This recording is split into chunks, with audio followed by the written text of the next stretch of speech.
Alexander Vershbow, a distinguished fellow at the Atlantic Council's Scowcroft Center for Strategy and Security, is a former NATO Deputy Secretary General and a former ambassador to Russia, South Korea and NATO. President Trump is once again floating the idea of a summit with Vladimir Putin. Trump still seems to believe there's a grand bargain to be forged with Russia if he can just get in the room with the Russian president. The grand bargain is a grand illusion. We all would like to halt the downward spiral in U.S. relations with Moscow. But wishing for a better relationship won't make it so. Fundamental differences cannot easily be overcome. Durable improvement cannot be achieved by sweeping those differences under the rug or by throwing sovereign countries such as Ukraine under the bus, as Trump apparently did during the recent Group of Seven summit.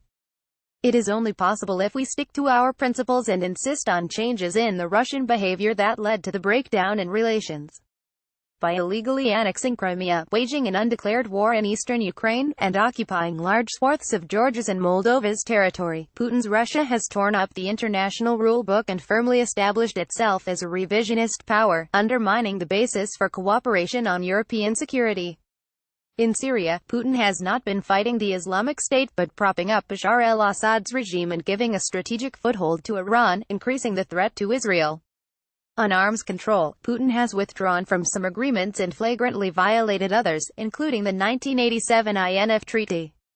He has systematically sought to interfere in Western elections and discredit our democratic institutions, along with NATO and the European Union. In short, Putin defines Russia's interests in opposition to the West and isn't interested in compromising on the issues of concern to us. His hostility is driven, first and foremost, by domestic politics. Moscow fears the encroachment of Western ideas and values and their potential to contaminate Russia itself and ultimately undermine the regime. This means Putin and his propaganda machine will continue to promote the narrative of a Russia under siege, a Russia that is standing up to a hostile, Russophobic West that wants to weaken Russia rather than respect it as a great power.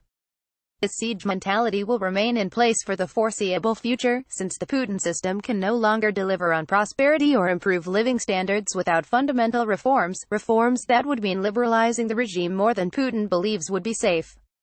In these circumstances, we should give up on the fantasy of a grand bargain with Putin in favor of strategic patience. The best we may be able to do in the short term is to manage the competition and reduce the risk of direct conflict, both through strong deterrence and by using Cold War tools such as arms control and military transparency. Strategic patience doesn't mean being passive. We should continue to stand up for our values and support what's left of civil society in Russia. We should engage in dialogue with the Russian government and try to cooperate on the few subjects where our interests may overlap, such as North Korea. And we should continue to provide off-ramps on issues such as eastern Ukraine. On most issues, however, we should expect Russia to be more interested in playing the spoiler, seeking to diminish U.S. influence rather than pursuing win-win solutions. We may need to wait until Putin leaves the scene before there can be a real change for the better in our relations with Moscow. This doesn't mean that Trump should not have a summit with Putin in the coming months. But the president should aim for more than a nice photo op. He should tell Putin that our governments should work on preparing realistic deliverables before we set the date for a summit meeting. And he should coordinate with our allies in Congress, whose support and solidarity could strengthen his hand with Moscow. What sorts of measures could be agreed upon? To lower the risk of accidental military conflict, we could seek an understanding with Moscow to reduce the size of military exercises in Europe and to strengthen existing agreements on advance notification and observation of exercises. We could suggest deepening the military-to-military dialogue between NATO and Russia, and expand information sharing on terrorist threats. We could propose visits to U.S.